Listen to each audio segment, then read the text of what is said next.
Two players brought in for their defense, but which one has a better chance to bounce back with the bat? Luis Robert Jr. or Marcus Semien?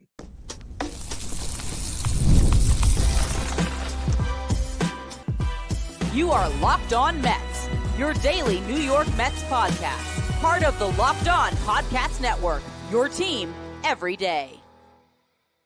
Hello to all you amazing Mets fans. You're listening to Locked On Mets, part of the Locked On Podcast Network, your team every day. Thank you for making Locked On Mets your first listen every day, and thank you for making Locked On the #1 sports podcast network.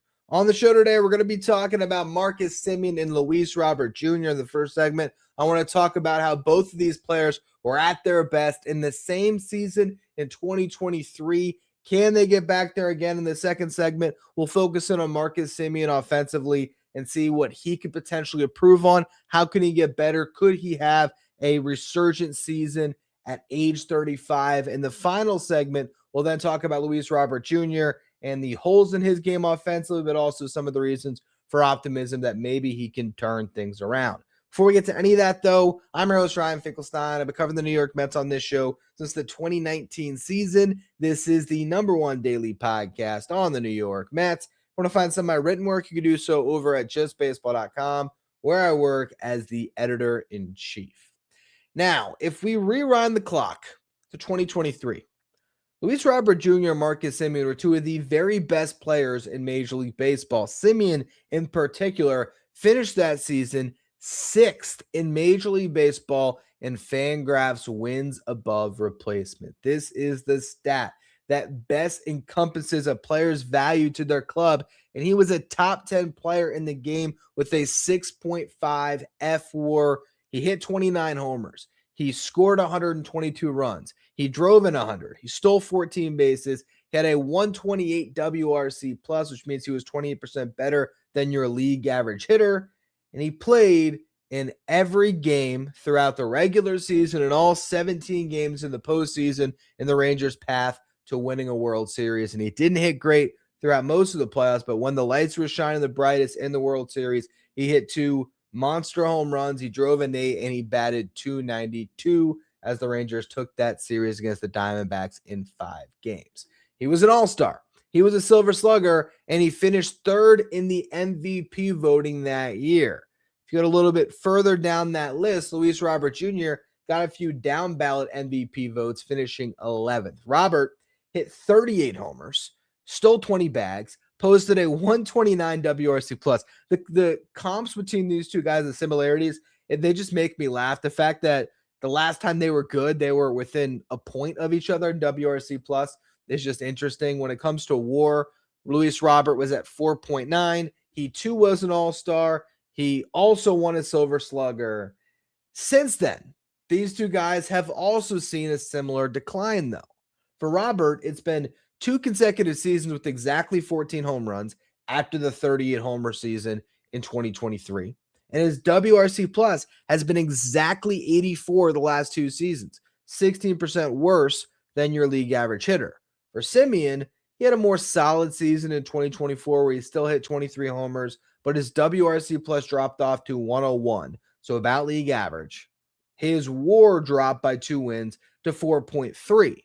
That decline continued again in 2025 as his WAR dropped down to 2.1. His WRC plus fell below 100 for the first time in a full season since 2018. The Mets acquired Marcus Semien for Brandon Nimmo, taking on less total money, but more money for this upcoming season. 3 years, $72 million left on Marcus Semien's deal. He is set to play his age 35 season. I'm actually curious. I think the contract, I don't know if it was flat. I think he might make more money this year than the next 2. Let me see if I'm right about that. He's making, okay, so he makes more money this year and next year, and then his final year is $20 million. That's just one little thing to note, because if things don't work out with Marcus Semien after this season, he'll have $46 million owed over the next 2 years, and then his final year again at $20 million.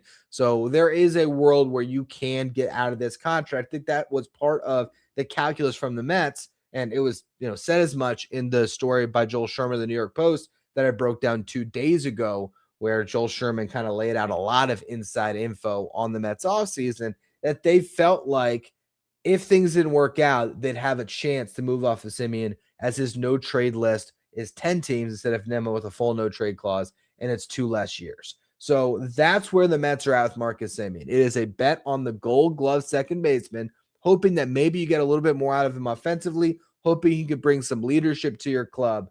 But it was largely about getting off of Nimmo. That was the bigger aspect to that trade. As much as the Mets will tell you how much they like Semien, that was a trade to get off of Nimmo, I think, more than to pick up Marcus Semien, just in my opinion.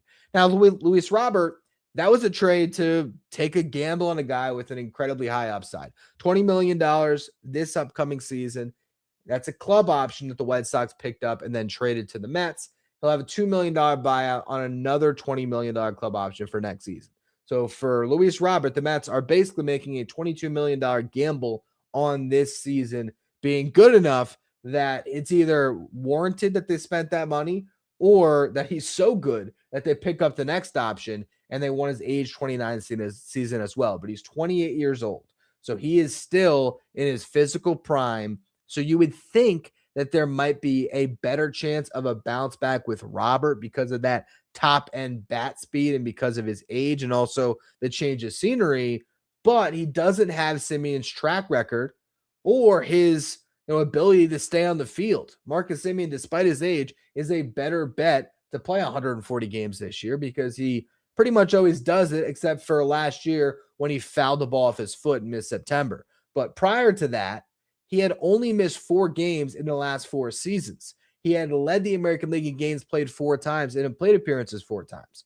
Luis Robert has only cleared 110 games once in his career during his standout season in 2023, where I think it still was 145 games played. Last year, he played exactly 110 games, which represented the second best mark of his career. So the floor feels a lot safer with Semien just because he's going to be on the field more and he has a longer track record of success. For Robert, there's this ignite ability that's exciting. Which one will be better offensively this season? That's what we're going to explore throughout the show, and we'll start with Marcus Semien next. It's the last call for football on FanDuel. One final Sunday, one last kickoff, one final chance to get in on the action before the NFL season officially comes to a close. This is Super Bowl 60, and FanDuel is making sure you're right in the middle of it with a special offer just in time for the biggest game of the year. Whether you're backing the favorite, riding the underdog, or building one last same game parlay, this is the game everyone's been waiting for. This is where predictions turn into plays, stats turn into storylines, and every snap just feels bigger. It's the perfect way to cap off the season and make the Super Bowl even more exciting from kickoff to final whistle when you use FanDuel. If you're a new customer, you bet just $5, you're going to get $200 and bonus bets if you win. Make it count because after the Super Bowl, the season is over. Last call for football on FanDuel, an official sportsbook partner of Super Bowl 60. Visit FanDuel.com to get started. If you're watching on YouTube, do me a favor and hit that subscribe button. Help us get closer to our next goal of 16,000 subscribers by opening day. So, what does Marcus Semien do well offensively? Well, he doesn't chase much. His chase rate last year was in the 80th percentile, so among the top 20% of hitters in the game at not expanding the zone. He doesn't whiff much. Whiff rate in the 63rd percentile, so maybe not an elite whiff rate, but again, better than average. His strikeout rate in the 74th percentile at 17.4%. If you're striking out less than 20% of the time, that is a solid mark. He puts the ball in play. His walk rate also very solid at 9.4%. That ranked in the 63rd percentile. There's also a stat that you can find on Baseball Savant called squared up percentage. Now, squared up percentage is different than barrel percentage. Barrel percentage is more a matter of, yes, it's catching a barrel, but it's hitting the ball hard too. So you look at barrel percentage, even when Marcus Semien was at his best, his barrel rate wasn't great. Squared up percentage, it doesn't have the exit velocity component, and he was in the 75th percentile. And you also look at another stat to have launch angle sweet spot percentage. He was in the 66th percentile. So what all of this tells you is that Marcus Semien is going to give you a good at bat, and he's going to hit the ball where it's pitched. It's just a matter of pulling the baseball. Really, I think it's the biggest thing. Or not with Marcus Semien, and whether he's going to find success. He still has the ability to run the base as well. His sprint speed's still high, so he can still make an impact in more ways than just pull side homers.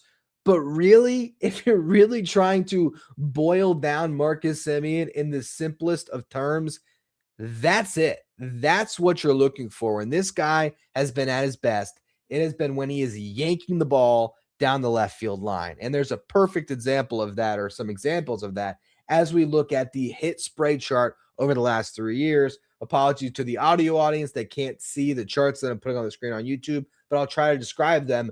What you're seeing is in 2023, when Marcus Semien was last a great player and a great hitter, there's a lot of home runs down the line. I mean, I'm trying to even count 1, 2, 3, 4, 5, 6, 7, 8, 9, 10, 11. I mean, probably 9 or 10 that are literally just right on the foul pole. And then there's more that are spread out across left center. And actually, if you look at the spray chart in 2023, you could probably count about 9 home runs that would have gone out at Citi Field. Granted, it's not like these wouldn't have gone out at Globe Life necessarily, because I don't know if those ballparks do play very similar or not, but the expected home runs by ballpark have been pretty similar between Texas and Citi Field. So I don't know if he's going to necessarily, get a couple more homers playing at Citi instead of playing in Texas, but there is definitely a big difference when you look at 2023, and we'll also show quickly 2024, where again, there was less home runs, 23 instead of 29, but you can still see all of these pull side homers. And then you look at 2025, and the home runs that are hit down the line, you only have about 4 of them.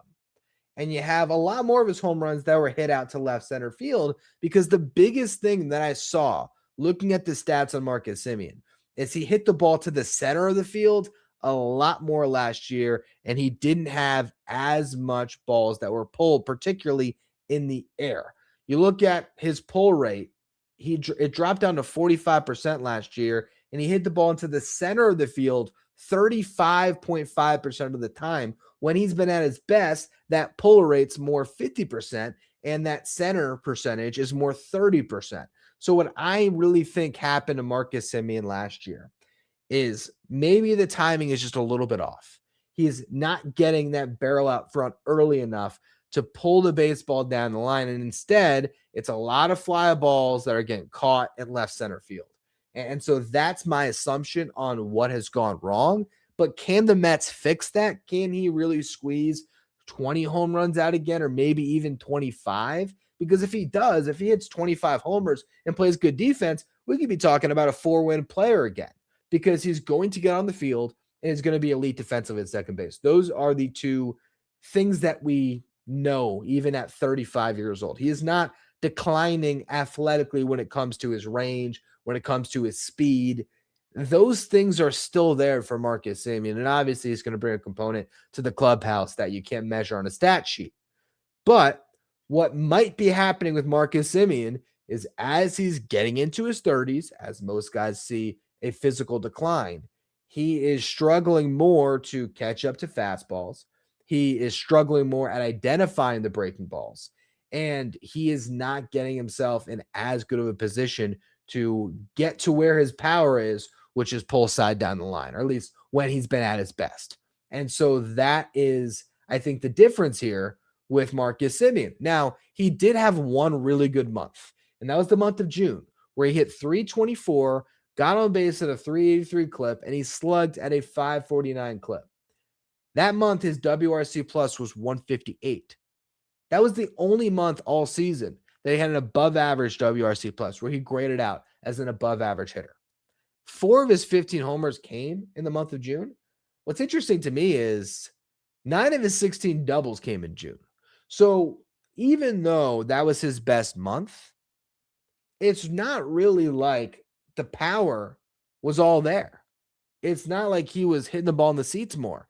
Maybe he was hitting more line drives that were finding gaps. Maybe he was hitting the ball a little bit harder. All of that is fine and well, and it's good that he was able to have a month where he's still at 324. But I was looking for in that month for 7 of his 15 home runs to come. But that's not the case. So what I'm worried about looking at Marcus Semien's profile is if the home run power is going to return. Will Marcus Semien over the next 3 years, if he's with the Mets for the next 3 years, will he clear 20 home runs in any season?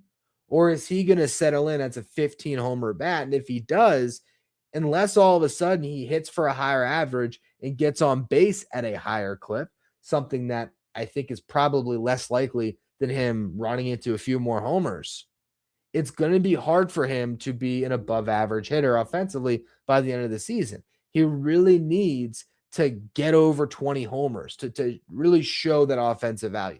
Again, defensively is going to be great. The durability, great. The leadership, great. I'm not knocking the acquisition, but don't expect Marcus Semien to put up the same offensive season that Brandon Nimmo is going to this year. Nimmo is a much better hitter. We knew that at the time of the trade.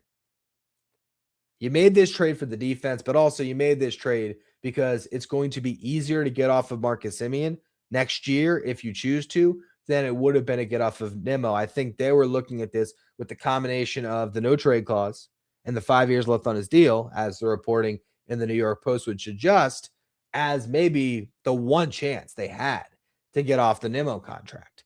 And let's just say Marcus Semien has one last great season, and it's this year, and the Mets win a World Series. Obviously amazing, but even if they don't, even if he has a great season, the Mets win 95 games, they win the division, they get into the playoffs, and they get knocked out in the DS or the NLCS, whatever it is. Next year, they'd probably want to keep him. If he has a bad season, that final year at $20 million, they can get out of that, or they could parlay his good season into trading him if there was a second baseman that was rising through the system that required that position. Now, that second baseman was just traded for Freddie Peralta and Jet Williams. So I think that there is, they have left a clear runway for second base to be Marcus Semien's position. I mean, even further, they traded Luisangel Acuna too, the other guy that theoretically you could have envisioned being the guy at second base. So I don't think that the Mets made this trade because they're definitely going to deal Semien after this season. I think that is just one layer of it where they decide, okay, for our ball club, because we like Marcus Semien's defense up the middle, because we like, having a different voice in that clubhouse compared to Nimmo, because we think that there's a chance he bounces back, we'll take a shot on him, but it's also, again, the ability to get out of the deal. I don't know if I would bet on a bounce back for Marcus Semien offensively. I think he can be better than he has been, or that he was last year at least. I think if you could get Marcus Semien to repeat his 2024 season, I would be over the moon. Not the 2023 season where he was, top 3 in MVP voting. If he can just get back to what we saw in 2024, where, again, the WRC plus was 101, but he squeezed out 23 homers. He played 159 games. Look at the slash line. It's not that different. The average went from 237 in 2024 to 230 in 2025. The on base from 308 to 305. The slug is where you saw a drop off of about not quite 30 points, but close to it, 391 to 364. And that's tied right into the home runs. And also less doubles. He had 27 doubles in 2024, only 16 last year. He had 40 doubles in 2023. I wouldn't expect that again. I wouldn't expect the 29 homers again. But if he can get over 20 with the home runs, that'll get him closer to being a league average hitter. And if he's batting 8th for you, that's perfectly fine. And I think the net result is probably going to be more positive than Jeff McNeil still, because Jeff McNeil, while still a good defensive second baseman, nowhere near elite. And those two guys, McNeil and Semien, when it comes to WAR last year, an identical 2.1. Granted, McNeil maybe puts up a little bit more WAR had he been playing second base all year instead of some center field. Regardless, McNeil hit 12 homers in 122 games. So power-wise, you have a better shot in Semien sneaking some more homers across. On base-wise, Jeff McNeil a better bet, but I mean, McNeil hit 243 last year with a 335 on base. So I think, expecting Semien to be as good as McNeil. Actually, I wouldn't say this season because I think McNeil is going to go somewhere else, play carefree, and just be awesome. Like I wouldn't be surprised at all if Jeff McNeil won a batting title in the American League this year. I really wouldn't. Just that's how things go. If you're a Mets fan long enough, that's what you come to expect.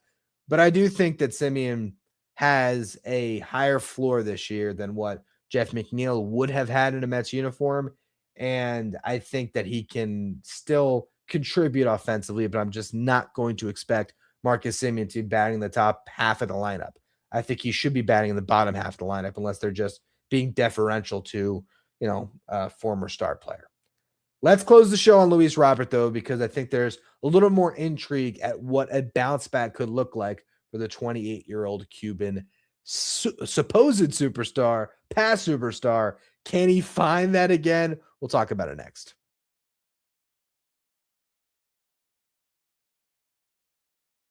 Thank you for making Locked On Mets your first listen every day, and thank you for making Locked On the #1 sports podcast network. You already live your team every day. Now it's time to take it up a level and go ad-free.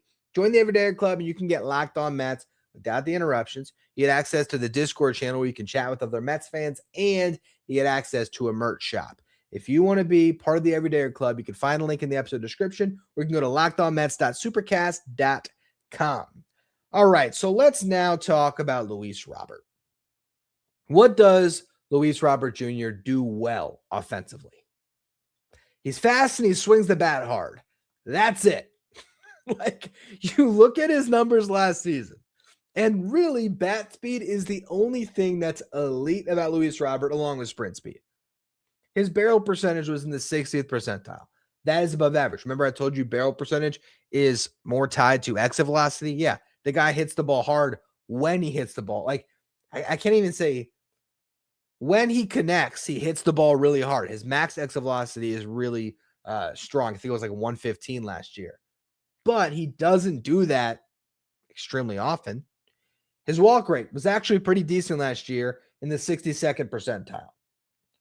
His bat speed, though, in the 92nd percentile. He stole 33 bases as well, career high. Like Semien, Luis Robert had one good month last year, and that was in July. And as I've talked about, I think that was, I see some light at the end of the tunnel. I can get out of Chicago. Let's put it all on right now. He hit 353, 441 on base, 549 slug, a 990 OPS, a 176 WRC plus. But despite all of that success, only 4 extra base hits in the month of July. It was also only 15 games played. Strikeout rate, though, for the first 3 months of the season, over 30%. That dropped off to 16.9% in July and 16% in August. So what happened there?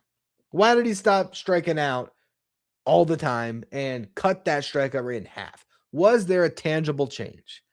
I was lucky enough to be on the Just Baseball show last week where we were breaking down the Luis Robert trade. And we were able on that show to show some video of Robert. Fortunately, I don't have that video. I can't show video on this platform. But what I was able to see from watching the swing comparison of Luis Robert earlier in the year to Luis Robert after making a change when he came off the IL right around I think it was the middle of June. But he had a hamstring injury. He comes back, and there's a tangible difference. What you will notice is Luis Robert is standing more upright than he was. And he just has so much more body control. The leg kick is not as pronounced, and you see him staying back better. And you see just a more compact swing to the baseball. You just see all the parts more in line and in sync than when he was more crouched and a bigger leg kick. And there's just all this movement. And he was able to cut that. If the Mets can build off of that change, and hopefully Luis Robert's been doing his own work to build off that change this offseason, and they can get his mechanics optimized, which is what Jeff Albert is, widely regarded for. That is why he was heading up the Mets hitting department at all levels in the minor leagues, and that's why he now is the head of the Mets major league hitting department. Is because he loves the biomechanics of swings. That is what he studied. That is what he does. And to a certain extent, Troy Snicker, the new hitting coach, same thing. If these guys can tap into the best of Luis Robert, you're talking about a superstar. Like, there is a world where Luis Robert is an all-star, is, I wouldn't say the best player on the team, certainly, because you got Juan Soto and Francisco Lindor, but he could be the third best player on the team. That can happen. That can't happen with Marcus Semien. I don't believe that ceiling is anywhere near as high. Now, the floor for Marcus Semien is a lot higher, because if I had to bet on one of these guys to still be starting in September, I'd bet on Semien, because there's every world that Robert does not figure it out, that his swing ends up being a mess, that he strikes it over 30% of the time, that he can't hit right-handed pitching, and he's a platoon bat by the time we get to September. And by the time we get to September, maybe Brett Beatty starting in left and Carson Bench is starting in center. Who knows how it's all going to shake out. The good thing about Luis Robert is he's going to hit left-handed pitching. We've talked about that. Had a 130 WRC plus last year against lefties. Has never struggled against lefties. Marcus Semien does not have those splits. Semien is pretty much the same guy, whether it's right on right or if he's facing the southpaws. He's pretty much the same guy either way, which is fine. And that's a good thing, especially if it's going well. But he's not a guy that you have to start against a lefty. He probably will start against all lefties, because that's just sort of how baseball works, right? You're going to get your right-handed bats in there against the lefties, but it's not going to be a big boost to your lineup against lefties, whereas Luis Robert is automatically going to do that for you. So that's the big benefit. I think the floor for Robert is more the fact that he can be a star in a role that Tyrone Taylor just hasn't been a star in. Defensively, sure, Tyrone Taylor's been awesome, but he hasn't been able to hit left-handed pitching in the 2 years he's been in New York. Luis Robert will completely change that. Well, you'll have a guy that you can put out in center field who will still be able to run him down with the best of them, but also will be able to mash that left-handed pitching. And so that's sort of the floor there. With Marcus Semien, the floor is going to be out there every day, giving you elite defense at second base, and he's going to be probably slightly below league average offensively, but he'll still pop you some homers. He'll still be good in situational hitting. He'll put the ball in play. He'll draw his walks. He'll still, give you a tougher at bat. Like, Marcus Semien's going to compete every at bat. When Luis Robert's off, it looks like he's guessing up there, and it's going to look awful. So there's just a wider range of outcomes for Luis Robert. But to answer the question of the show, who has the better chance to bounce back to their past height? It's Luis Robert. I don't really think that Semien, and hey, I hope I have egg on my face and I'm wrong and someone can clip this, when Marcus Semien is an all-star and wins a Silver Slugger again. That'd be amazing. I would love to be wrong. But I don't think that Semien's going to get back to where he was in 2023. Whereas Luis Robert still can. That's the difference. But again, the floor, I think, is also much different with these two guys as well. Bottom line, the New York Mets made these acquisitions because these guys can be better offensively, but it's about the run prevention that we were promised all offseason. It's about how this team can look defensively when you have Marcus Semien at second, Luis Robert in center, and Carson Bench in left. And you look at the up-the-middle defense, it's going to be so much better. And the outfield defense with Robert and Bench compared to, at times, McNeil and Nimmo, night and day. Carlos Mendoza was on a podcast talking about Bo Bichette today and say he looks good at third base. I mean, would he ever come out and say the guy looks awful, it's never going to work? Of course not. But he said it with some conviction, so maybe Bichette's not a hole at third. If that's the case, where is the defensive hole in the field? Probably on right with Juan Soto and maybe at first base, but I don't even know if that's going to be a hole compared to Pete Alonso. Maybe Jorge Polanco figures it out. Maybe Mark Vientos figures it out defensively. We'll see. But the Mets added these two guys because now their team defense is going to be better. And there's a chance that they get more out of them offensively. But the guy to get really excited about a potential bounce back, the guy, if you should, if you could pick one to bounce back, who would you prefer? It's Luis Robert because that ceiling is through the roof. Athletically, this guy is one of the most gifted players in Major League Baseball. He has 5-tool potential. Actually, his arm's a little weaker than I thought it was, but still 4.5 tool potential, whatever you want to call it. He can be really good. And if he is, it's going to be one of the best acquisitions that was made this offseason. If not, you pay $2 million, you're out of the contract, and you move on, which almost makes it a better flyer to take than Semien because it's shorter. But with the context of why the Mets made the Semien trade, it's understandable why they pulled the trigger there. But I think the more fun bounce back candidate to monitor will be Luis Robert Jr. Anyway, that's going to be all for this edition of Locked On Mets. Not sure how much news we're going to be getting in the coming days, so we will continue season preview stuff just like this, where we'll be talking about guys like Bo Bichette coming into the fold. What's his impact going to be? We've already spent some time with Freddie Peralta. We've already talked about the bullpen. There's still so many aspects of this roster that we can discuss, and you never know if a surprising trade might happen where we will have something to react to. And if we do, as you all know, it will hop on live and break things down. There's going to be a Freddie Peralta press conference today. I don't think I'm going to hop on live after that one, but we'll see if he says something that gets me fired up and I wanted to jump on. So make sure you're subscribed if you're watching on YouTube and you have that notification bell on so that you know if I do go live.